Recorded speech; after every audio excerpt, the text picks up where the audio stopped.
अस्सलाम वालेकुम dear students. तो आज हम जो टॉपिक पढ़ेंगे, जिसके बारे में जानेंगे, वो है सैम्पलिंग ऑफ मैमल्स। तो कि हम मैमल्स के सैंपल को कैसे कलेक्ट करते, कैसे मैमल्स को गैदर करते हैं। अब मैमल्स तो दो टाइप के हैं, आप सबको पता है।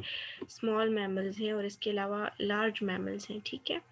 तो स्मॉल मैमल्स है आपके पास और लार्ज हैं, उन दोनों की सैम्पलिंग को हम पढ़ेंगे, और इसके अलावा लार्ज मैमल्स हैं, ठीक है। अब कहते हैं जब भी अकॉर्डिंग टू लॉ अगर सैम्पलिंग करिए अपनी क्लास की स्टडी के लिए या रिसर्च के लिए, तो सैम्पलिंग के लिए पहले परमिट या लाइसेंस लेना पड़ता है, ठीक है। उसके लिए परमिट लेते हैं, लाइसेंस लेते हैं, उसके लिए पेमेंट करते हैं, उसके बाद ही उसकी सैम्पलिंग करते हैं, ठीक है।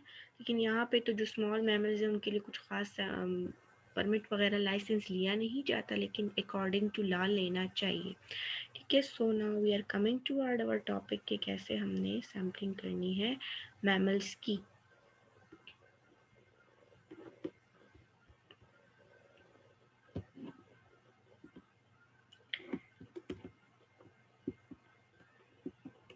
ठीक है, तो कैप्चरिंग यानी कि सैंपल कलेक्शन ऑफ मैमल्स, तो उसके लिए परमिट लेना पड़ता है वाइल्ड लाइफ डिपार्टमेंट से, उसके बाद उसकी कैप्चरिंग की जाती है उसके।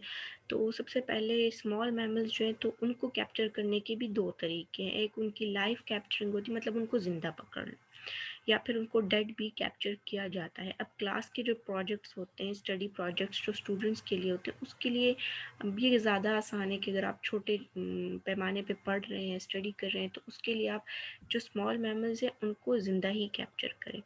अब उसके लिए कहते हैं कि आपको सफिशेंट बेड प्रोवाइड करना है और बेडिंग प्रोवाइड करनी है। मतलब आप जो भी ट्रैप रख रहे हैं ना, तो बेड क्या होता है, अगर कोई फ़िश ट्रैप कर रहे हैं या उसके अलावा कोई भी ट्रैप है जिस टाइप का भी, तो उसमें जो हुक होता है, नेट होता है, वो जगह जहाँ पर किसी भी ट्रैप में खुराक रखा जाता है, जहाँ पर खाना रखा जाता है, उसको बेड कहते हैं, ठीक है। और उसके अलावा बेडिंग क्या होनी चाहिए कि उस ट्रैप के अंदर आप एनिमल के लिए बेडिंग रख दो, उसके अंदर पॉलिएस्टर की जो रुई होती है उसको रख दे, ताकि उस एनिमल की जो मॉर्फोलॉजी है वो भी ख़राब ना हो और उसको तकलीफ़ भी ना हो जब वो उसके अंदर चला जाए।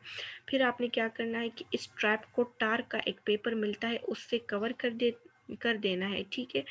अगर ये ज़्यादा बारिश हो या फिर गर्म हो, तो इसको टार के पेपर से कवर कर देना है इसी ट्रैप को। इसको शर्मन लाइफ ट्रैप कहते हैं, ठीक है। इसको लॉन्ग वर्थ लाइफ ट्रैप भी कहते हैं।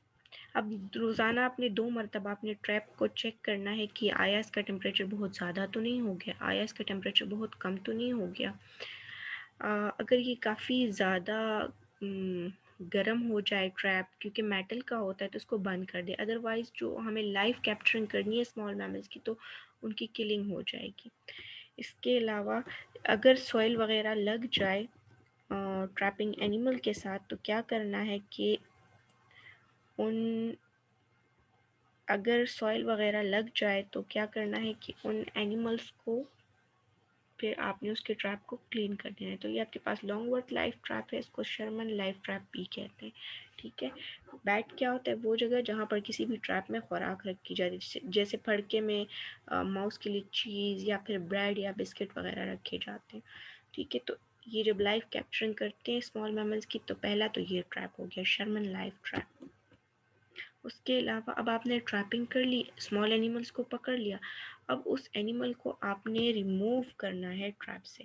तो सेकंड स्टेप आपके पास हो गया कि रिमूव करना है एनिमल को ट्रैप से, ठीक है। अब इसकी रिमूवल स्पीशी पे डिपेंड करती है, इस बात को आपने याद रखना है। आपने आहिस्ता आहिस्ता से ट्रैप को शेक करना है और उससे एनिमल को डाल देना है किसी भी बैग में, शॉपर में, या फिर किसी बकेट वगैरह में उसको डाल देना है। और जब आप ये काम कर रहे हैं और उसको निकाल रहे हैं ट्रैप से, तो उस टाइम पे आपने ग्लव्स यूज़ करने हैं, ठीक है। अब मॉर्फोलॉजिकल एग्जामिनेशंस के लिए आप इसी एनिमल को यूज़ कर सकते हैं, उसको आइडेंटिफाई कर सकते हैं, उसका वेट देख सकते हैं, उसका सेक्स मालूम कर सकते हैं, उसकी रिप्रोडक्टिव कंडीशन देख सकते हैं एक्सटर्नल मॉर्फोलॉजी से। और उसके अलावा फिर आपको जो कोर्स इंस्ट्रक्टर होंगे आपके, जो कि आपको कह रहे हैं कि एनिमल्स को कैप्चर करें, वो फिर आपको फर्दर गाइड करेंगे कि इनका और क्या करना है। तो आपने एक ट्रैपिंग कर ली, और सेकंड आपने क्या किया कि उसी ट्रैप्ड एनिमल को फिर किसी जार में, किसी बैग में डाल दिया, और उसको जब आप डाल रहे हैं तो अपने ग्लव्स यूज़ करने हैं, उसके अलावा फिर उसके मॉर्फोलॉजी वगैरह को स्टडी करना है। अब क्या करना है, अब ये तो हमने मेथड पढ़ लिया कि उसको ज़िंदा पकड़ना है। अब अगर आप छोटे मैमल्स को अगर वो उनको किल करके पकड़ते हो, उनको डेड फॉर्म में पकड़ते हो, फिर क्या होगा। ये भी क्लास प्रोजेक्ट्स के लिए काफ़ी आसान होता है। तो इसके लिए पिट फिल ट्रैप्स को यूज़ किया जाता है। पिट क्या होता है, कोई भी गड्ढा, तो पिट फिल ट्रैप्स को यूज़ किया जाता है। यहाँ पे आपको एक पिट फिल ट्रैप दिखाया गया है। पिट फिल ट्रैप क्या होता है कि आपके पास केन्स लिए जाते हैं, उनके जो बॉटम पार्ट होते हैं उनको कट कर दिया जाता है, फिर उसे पानी से भर दिया जाता है, ठीक है, और उसको ग्राउंड में दफन कर लिया जाता है। नीचे से वो खाली होता है, ऊपर से खुला होता है, उसके अंदर पानी डाल दिया जाता है। अब आपने इसको कवर करके रखना है जब आप नहीं है, ताकि इसमें जो टारगेटेड स्पीशी नहीं है, जो मैमल्स आप कैप्चर नहीं करना चाहते, वो इसमें ना जाए, ठीक है। अब क्या करना है, पहले आपने एक टिन को लिया, उसको काटा, उसको ज़मीन में दफना दिया और फिर उसके अंदर पानी डाल देना है। अब इसमें एम्फीबियंस भी ट्रैप हो सकते हैं इसी मेथड से। स्पिट फिल्ड ट्रैपिंग से एम्फीबियंस को भी ट्रैप किया जाता है। क्या करना है, क्योंकि हमें किलिंग करनी है स्मॉल मैमल्स की, ज़िंदा नहीं लेना, उसमें फिर आपने 70% इथेनॉल को भी डाल देना है, ठीक है। तो क्या होगा, इसमें स्मॉल मैमल्स ट्रैप हो जाएंगे। फिर उसके बाद आपने इसको कवर कर देना है, ताकि वो स्पीशीज़ जो हमें नहीं चाहिए वो इसी ट्रैप में ना जाए, और इसको आपने रेगुलर बेसिस पे आके चेक करते रहना है अपने पिट फिल ट्रैप को।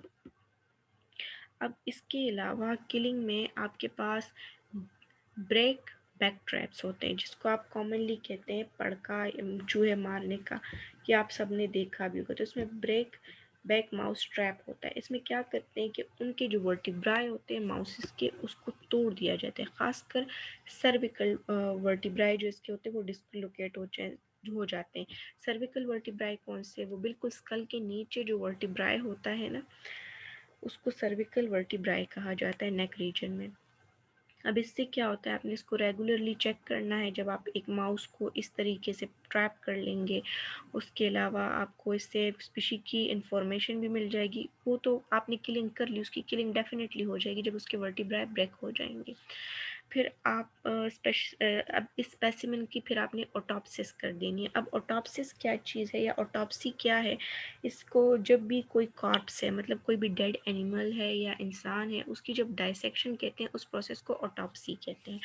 तो फिर उसके बाद क्या करते हैं, स्पीशी को आप आइडेंटिफाई कर लेते हैं कि ये आया, ये माउस है, ये रैट है, फिर उसकी ऑटोप्सी कर लेते हैं। फिर उसकी रिप्रोडक्टिव कंडीशन का पता करते हैं, कैसे, उसके प्लासेंटल स्कार से, क्योंकि डायसेक्शन कर ली ना, तो उसके प्लासेंटल स्कार्स आपको नज़र आएंगे, तो उसे पता चल जाएगा कि पास्ट टाइम में ये अगर फीमेल माउस है तो इसने रिप्रोडक्शन की है, इसने बेबीज़ को बर्थ दिया है। अब आपने इन्हीं ट्रैप्स को फ्यूचर में दोबारा यूज़ करना है एनिमल्स को कैप्चर करने के लिए, तो आपने इसको डायरेक्टली इसी तरह से नहीं रख देना। इस पर जर्म्स होते हैं, इसको क्लीन करके वापस रख देना है, ठीक है। अब क्योंकि बैट्स भी मैमल हैं आपके पास, तो बैट्स को कैसे कैप्चर करते हैं, बैट्स को दो तरह से कैप्चर करते हैं। एक तो मिस्ट नेट्स होते हैं, ठीक है, मिस्ट नेट्स से इनको कैप्चर किया जाता है। दूसरे आपके पास हार्प ट्रैप्स होते हैं। तो हार्प ट्रैप्स भी आप देख सकते हैं इधर कि इनमें कैसे कैप्चरिंग होती है। इसके अलावा ये आपके पास मिस्ट नेट्स हैं। अगर आप ये वाला नेट यूज़ करें या आप ये वाला ट्रैप यूज़ करें, जब आप बैट्स को कैप्चर करते हैं तो आपने उसको डेली मॉनिटर करना है, ठीक है। डेली आके आपने उसको देखना है कि आया इसमें बैट्स ट्रैप हो गए, नहीं हो गए तो उनको हटाना है। अब जो भी बंदा बैट्स की स्टडी कर रहा है, उसकी ट्रैपिंग कर रहा है, कोई जोलॉजिस्ट है या कोई भी रिसर्चर है, तो उसने पहले रैबीज़ की वैक्सीनेशन करानी है, क्योंकि बैट्स जो है तो ये होस्ट है रैबीज़ वायरस का, इनसे स्प्रेड होता है। बेसिकली रैबीज़ आपके पास एक डेडली वायरल डिजीज़ होती है, जो कि स्प्रेड होती है स्लाइवा से इन्फेक्टेड एनिमल्स के। तो उन इन्फेक्टेड एनिमल्स में एक एनिमल बैट भी है जो कि रैबीज़ को स्प्रेड करता है। अब तो ऐसे एनिमल जो कि ना बहुत ज़्यादा बड़े हैं या फिर थोड़े से बड़े हैं, बहुत ज़्यादा बड़े भी नहीं हैं, या मीडियम साइज़ के हैं या फिर लार्ज हैं, तो उनके लिए किस तरह से उनकी ट्रैपिंग की जाती है। यहाँ पे टोमाहॉक ट्रैप है, इसमें बड़े बड़े रोडेंट्स को या फिर छोटे छोटे कार्निवोर्स को इसी टोमाहॉक ट्रैप में पकड़ा जाता है। इसके अलावा ये कलवर्ट ट्रैप है, देखिए इसमें एक बियर को ट्रैप किया हुआ है। तो कलवर्ट ट्रैप में बियर्स को मोस्टली ट्रैप किया जाता है, ठीक है। अब इसके बाद है लाइव लार्ज मैमल्स, जितने भी बड़े बड़े मैमल्स हैं। अब इसको क्लास प्रोजेक्ट के लिए तो नहीं स्टडी किया जाता, लेकिन हाँ रिसर्च वगैरह के लिए या फिर इनकी दूसरी वाइल्ड लाइफ स्टडीज़ के लिए इन एनिमल्स को ट्रैप किया जाता है। तो कोरल ट्रैप्स को यूज़ किया जाता है अंगुलेट्स के लिए, और नेट गन्स को यूज़ किया जाता है अंगुलेट्स के लिए, कैनन नेट्स को भी यूज़ किया जाता है। अब कोरल ट्रैप और नेट गन्स और कैनन नेट्स को देख लेते हैं कि ये क्या चीज़ है, ताकि आपको क्लियरली समझ आ जाए।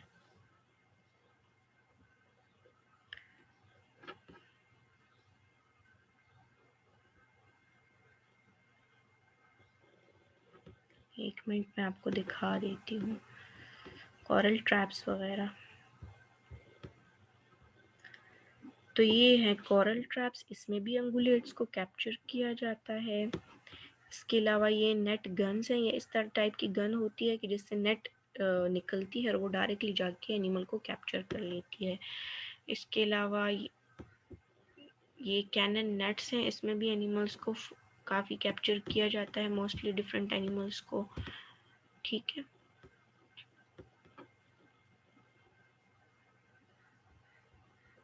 तो इन तीनों टाइप के ट्रैप्स को यूज़ किया जाता है अंगुलेट्स के लिए। अब एनिमल्स की जब आप स्टडी कर रहे हैं, मैमल्स की आप सैम्पलिंग कर रहे हैं, सैम्पल कलेक्शन कर रहे हैं, तो ज़रूरी है कि मैमल्स पे जिनकी स्टडी हो रही है उन मैमल्स की जो है तो उन मैमल्स के नाम लिखे जाएँ, उन पे नंबर्स लिखे जाएँ, उन पे टैग्स लगाए जाए, ताकि बाद में पता चले।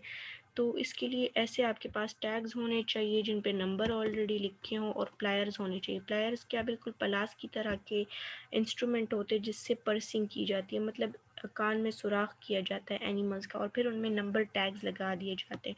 तो ये तो एक तरीका हो गया कि नंबर टैगिंग की जाती है एनिमल्स को मार्क करते हुए। ये देखें, जब इनकी सैम्पलिंग करनी है, इनमें आप देख सकते हैं कि लगाए हुए। इसके अलावा दूसरा तरीका क्या है कि फ्लोरेसेंट डाई को यूज़ किया जाता है जब शॉर्ट टर्म के लिए एनिमल की सैम्पलिंग करनी होती है। तो इसमें ब्लैक, जब रात को अंधेरा होता है तो यही जो फ्लोरेसेंट डाई है इसमें ग्लो होती है, और फिर एनिमल की मूवमेंट को रात को ट्रेसिंग उसकी की जा सकती है, इसलिए फ्लोरेसेंट डाई को यूज़ किया जाता है।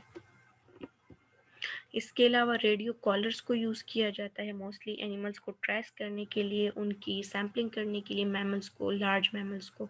तो रेडियो कॉलर्स काफ़ी एक्सपेंसिव है, लेकिन जो वाइल्ड लाइफ डिपार्टमेंट्स हैं, डिफरेंट एजेंसीज़ हैं, वो एनिमल्स की कॉलरिंग करती है ताकि उनकी ट्रैकिंग की जाए, और क्लास प्रोजेक्ट्स हैं या रिसर्चेज हैं उनमें काम आ सके फिर यही डेटा।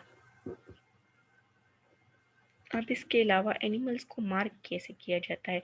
आपके पास पैसिव इंटीग्रेटेड ट्रांसपोर्टर्स टैग्स होते हैं, ठीक है, उनको इंजेक्ट किया जाता है सबक्यूटेनियसली, मतलब एनिमल का जो सबक्यूटेनियस लेयर होता है उधर ही इसको इंजेक्ट किया जाता है, ठीक है। और पीआईटी टैग रीडर भी आपको चाहिए होगा कि जो कि इस टैग को पढ़ सके। इसको सबक्यूटेनियसली इंजेक्ट किया जाता है और फिर इसके रीडर की भी आपको ज़रूरत होती है। अब एनिमल्स को अगर आपने इस टैग्स की सिरिंज लगा दी है तो फिर उसके बाद आपने उसको छोड़ देना है कि वो स्मॉल ओपनिंग से, जैसे बोरोज है, होल्स वगैरह है, नेस्ट वगैरह है, उसमें जाए ताकि आप इनकी सारी हैबिटेट, इसकी मूवमेंट सब कुछ स्टडी कर सकें, ठीक है। इसके अलावा अब आपने कैप्चरिंग नहीं करनी और फिर भी सैम्पलिंग करनी है एनिमल्स की, तो वो किस तरह से होती है।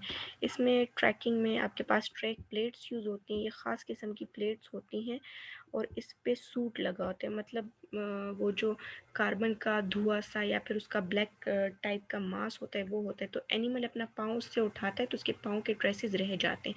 अब इससे एनिमल जाएगा तो जहाँ जहाँ पे ये एनिमल वॉक करेगा तो इसके पाँव के निशान उस जगह पे होंगे, वो सूट की वजह से वहाँ निशान बनेंगे। और दूसरा ये कि यहाँ पे एनिमल के पाँव का जो बिल्कुल पाँव का शेप है वो भी आ जाएगा, ठीक है।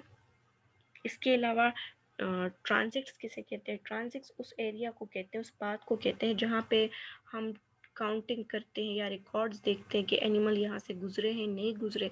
तो विंटर सीजन में आप देख सकते हैं कि मोस्टली आइस वगैरह पे अपने ट्रेसेस छोड़ देते हैं एनिमल्स, तो वहाँ से फिर उनकी मॉनिटरिंग और ट्रैकिंग की जा सकती है। अच्छा, इसके अलावा कैमरा ट्रैपिंग को भी यूज़ किया जाता है, क्योंकि इसमें हमने कैप्चरिंग नहीं करनी और सैम्पलिंग करनी है, तो कैमरा ट्रैपिंग को मोस्टली मैमल्स के लिए यूज़ किया जाता है, जैसे टाइगर्स हो गए, इसके अलावा वाइल्ड कैट्स हो गई डिफरेंट टाइप्स की, बेयर्स वगैरह हो गए, तो कैमरा ट्रैपिंग को भी यूज़ किया जाता है। मतलब एनिमल्स को पकड़ा नहीं जाता बट वहाँ कैमरास इंसर्ट कर दिए जाते हैं, तो फिर उनकी हैबिटेट वगैरह को और उनके बिहेवियर को स्टडी किया जाता है। इसके अलावा हेयर ट्रैप्स भी लगाए जाते हैं। ऐसे ट्रैप्स लगाए जाते हैं जिसमें सिर्फ और सिर्फ एनिमल्स के बाल कैप्चर हो जाते हैं। जैसे यहाँ पे आप देख रहे हैं कि ये ट्रैप लगाया गया और इसमें पोलर बेयर के हेयर्स कैप्चर हो गए। अब इस सिर्फ और सिर्फ हेयर को कैप्चर करने का क्या मतलब है? इससे क्या होता है कि एनिमल्स की स्पीशीज़ की आइडेंटिफिकेशन हो जाती है। वो कैसे कि उस हेयर से ही डीएनए को एक्सट्रैक्ट किया जाता है और स्टडी की जाती है कि भाई ये कौन सा एनिमल है, क्या है। डीएनए से तो पूरे ऑर्गेनिज्म का सारा डेटा मिल जाता है। तो कुछ ऐसे होते हैं कि हेयर ट्रैप्स भी यूज़ किए जाते हैं सैम्पलिंग के लिए। मतलब एज ए सैम्पल सिर्फ हेयर को लिया जाता है। इसके बाद स्केट एनालिसिस की जाती है। स्केट्स क्या होते हैं? बेसिकली जो एनिमल्स का फीकल मटेरियल होता है उसको स्केट कहते हैं, ठीक है। तो ट्रांजिट बनाए जाते हैं, मतलब एक ख़ास एरिया को मार्क किया जाता है और वहाँ पे जो भी एनिमल है उसके स्केट्स को उठाया जाता है, उसको मॉनिटर किया जाता है रेगुलर इंटरवल्स पे कुछ दिन बाद, और उसके बाद स्केट्स को कलेक्ट करके और उसके डीएनए की एनालिसिस की जाती है, ठीक है। अब देखिए यहाँ पे स्केट्स की डीएनए की एनालिसिस करके ही पता चला है कि ये फलानी फॉक्स है, उस टाइप की स्पीशी है, वो सब आपको दिखाया गया है। अब इसके बाद एकॉस्टिकल सैम्पलिंग भी होती है। अब एकॉस्टिकल सैम्पलिंग क्या चीज़ है कि एनिमल स्पीशीज़ जो होती हैं इसके लिए ख़ास डिवाइसेस को यूज़ किया जाता है और उनको ख़ास लोकेशन पे रखा जाता है कुछ ख़ास टाइम पीरियड के लिए, और इसके लिए कंप्यूटर सॉफ्टवेयर्स को और डिवाइसेस को यूज़ करके तो एनिमल की सैम्पलिंग की जाती है, ठीक है। इसके अलावा काउंटिंग बोरोज एंड डेंस, जो एनिमल गड्ढे बनाते हैं, उसके अलावा जो वो गार बनाते हैं, डेंस गारों को कहते हैं जो वो बनाते हैं, तो उधर से भी अंदाज़ा लगाया जा सकता है कि कौन सा एनिमल है, किस टाइप का एनिमल है, क्या हैबिटेट है वगैरह वगैरह। तो सारी स्टडी और मैमल्स की सैम्पलिंग उधर से भी की, तो ये भी एक type of non capture sampling है मैमल्स की, ठीक है। So that was all about sampling of mammals. अगर आपका कोई भी क्वेश्चन हो तो कमेंट्स में पूछ लें।